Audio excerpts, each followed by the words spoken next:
नमस्कार। कैसे हो भाई? तो ये एक अलग सा टॉपिक है। जैसे अभी जो जेई का एग्जाम हुआ था, उसमें लक्ष्मी कुमारी चुंडावत जी की क्वेश्चन आया था, उनके बारे में पूछा था। तो उनकी एक किताब है रजवाड़ी संस्कृति और परंपरा।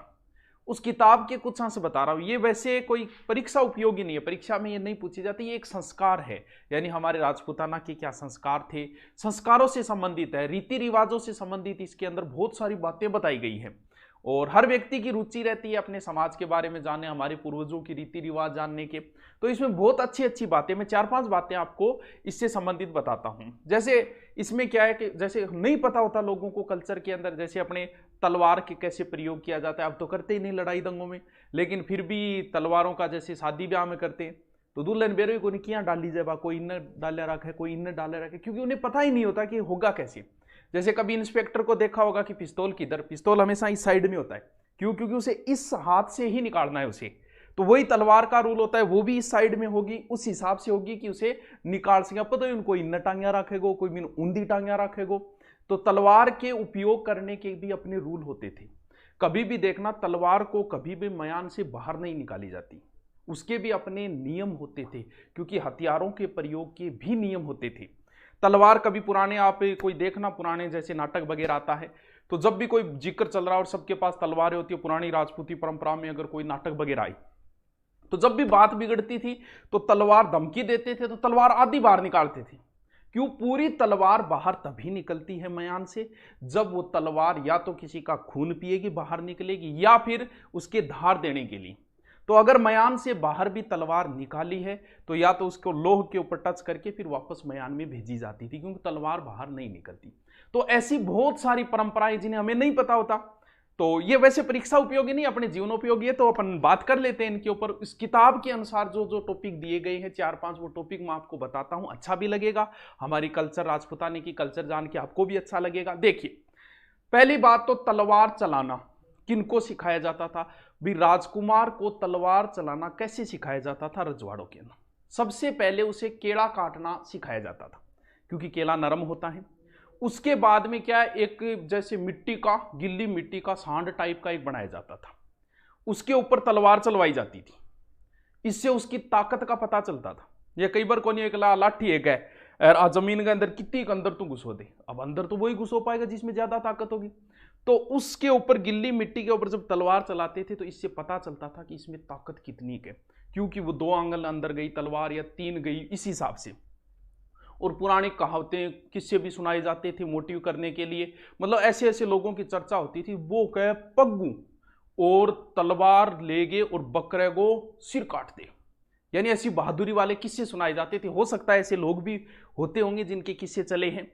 फिर क्या होता था कि उससे बकरा कटवाया जाता। अब बकरा मान लो कि बच्चा है, उससे सही नहीं कट रहा है, यानी इसे लोह करना बोलते थे उसे। अब मान लो उससे सही नहीं कटा है तो उसे लोह बिगड़ना कहते थे, कि भी बकरो सही कौन कट्यो। दिलवाड़ा ठिकाने के अंदर ये तलवार चलाना जो है उनकी पुस्तक में पेज 25 पे लिखा गया है। दिलवाड़ा ठिकाने में क्या होता, दशहरे के दिन आदमाता के यहां रोजाना, नवरात्रों के अंदर आदमाता के यहां रोजाना 9 बकरे और 1 भैंसा कटता था। तो जो राजकुमार होते थे उन्हें वहां ले जाया जाता था और सीढ़ियों में उन्हें दिखाते थे, वहां वो खून बहता हुआ देखते थे। वो क्यों दिखाया जाता था?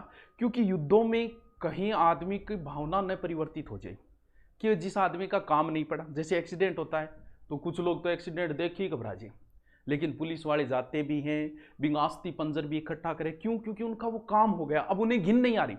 अब वहां पर स्पेशल उन्हें दिखाया जाता था, ताकि युद्ध भूमि में खून वगैरह देख के और उनकी किसी प्रकार की भावना परिवर्तित न हो जाए, क्योंकि युद्धों में होता था।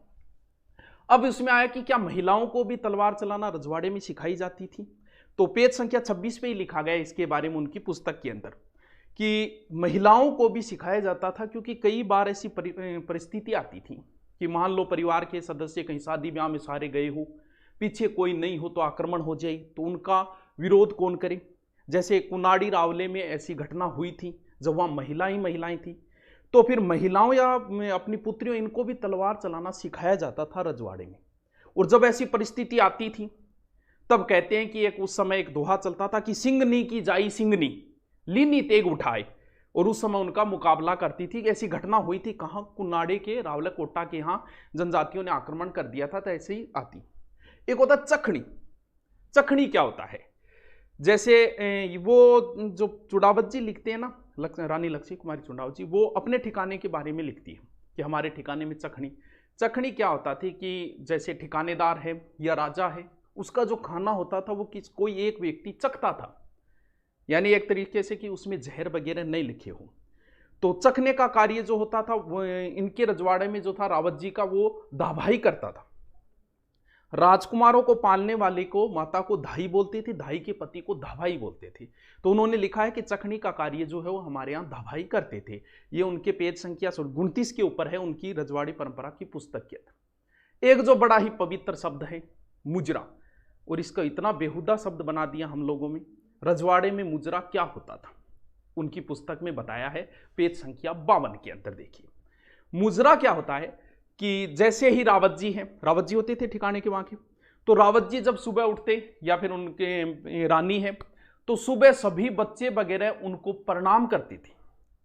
सारे जितने भी लोग हैं सारे प्रणाम करते थे, उसे मुजरा बोलते थे। और बोलते क्या थे मुजरा करते समय, अन्नदाता, यानी और अगर कोई राजकुमार है तो उसके लिए बापजी शब्द का प्रयोग लेते थे। और जनानी डोडी अलग से होती है, रानी को भी लोग मुजरा करने जाते थे, वहां नौकर चाकर जितने भी है सब। तो वो क्या होता था, बीच में एक व्यक्ति होता था, रानी जी को प्रणाम करता था, बाहर कोई व्यक्ति आता वो प्रणाम करता। जैसे उसका अलग अलग जवाब होता था रानी जी का उनके लिए। जैसे मान लो कोई राजपूत आया है और उसने मुजरा किया है, तो उसे वारणा फरमाया बोला जाए, यानी रानी साहिबा वापस जवाब देती थी वारणा फरमाया। मान लो कोई ब्राह्मण आया है तो रानी जी जवाब देती थी पगे लगना, और अन्य कोई जाति है तो उन्हें रानी जी कहती थी आशीष फरमाया। यानी जो मुजरा करता था उसे पता चल जाता था कि कौन कर रहा है। जैसे मान लो मारवाड़ साइड का कोई राजपूत या चारण होता था तो वो जय माता जी की करता था, या फिर मान लो नाथ जी साइड का आता था वो श्रीनाथ जी करता था, तो अंदर से रानी साहिबा उन्हें जवाब देती थी। जबकि ये शब्द बड़ा ही अच्छा शब्द था, यानी एक तरीके से संस्कार होता था। और क्या क्या संस्कार बताए उन्होंने बताया कि अगर जब तक बड़े खड़े हैं तब तक छोटा कोई बैठता नहीं था। हम हमारे बच्चों को यही संस्कार, यही तालीम देते हैं, जब तक हम ना बैठे हमारे बच्चे खड़े रहते हैं। ये संस्कार हुआ करते थे पहले। और क्या संस्कार बताए कि कोई भी व्यक्ति नंगे सिर जो है वो अंदर नहीं आएगा, और नंगे सिर यानी राजा जी भी या फिर रावत जी भी अगर नंगे सिर बाहर नहीं जाते थे, साफा या फिर और जो भी कोई चीज होती थी वो उठ के ही बाहर जाते थे। महल के अंदर भी घोड़े सहित प्रवेश नहीं। हाँ, कुछ रिपोर्टेड लोगों के लिए जरूर छूट होती थी, लेकिन घोड़े पे बैठ के महल के अंदर प्रवेश नहीं किया जाए। राज परिवार के सामने कभी तम्बाकू, कोई नशीला पदार्थ, यानी जब लोग बैठे हो बड़े उनके सामने ये कार्य नहीं होंगे। उनके सामने किसी को गाड़ी भी नहीं दी जाएगी। आपने के वह घरगा बैठे रोपड़ों से अनकाट बक रहे हैं, ये भी संस्कार हुए करते थे। यानी इनके पेज संख्या 52 के ऊपर है, इसका पूरा मुजरा शब्द क्या है इसकी पूरी व्याख्या की गई है उनकी पुस्तक में। एक शराब से संबंधित जो बड़ी भ्रांतियां होती है कि रजवाड़ों में शराब, क्या इस किताब में क्या लिखा है कि शराब कैसे सेवन करना, अगर परिवार की महिलाएं साथ में हैं, उनकी पुस्तक में संख्या 55 पे इसका जिक्र किया गया है। देखिए उसमें क्या बताया कि अगर परिवार वालों का कोई समारोह हो तब वहां जैसे खास परिवार का हो तभी महिलाएं पुरुषों के साथ में शराब वगैरह का होता था। लेकिन उसमें एक बड़ा खास बताया कि उसमें बेअदबी नहीं कर सकते, अदब से पेश आना पड़ेगा शराब के अंदर। कैसे उसमें बताया, स्पष्ट लिख रखा है उन्होंने कि एक बार बाप को मारने वाले को माफ किया जा सकता है, लेकिन शराब पी के किसी महिला के साथ दुर्व्यवहार कर दिया तो उसे माफ नहीं किया जाएगा। यानी बेअदबी बिल्कुल भी नहीं। और शराब के अंदर भी ये नहीं बीच में उठ के नहीं जा सकती।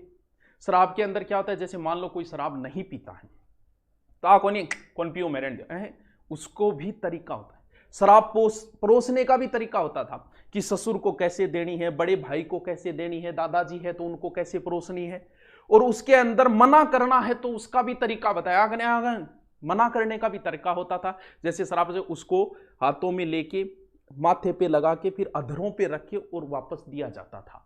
यानी वो एक सम्मान था, क्योंकि शराब का सम्मान नहीं है,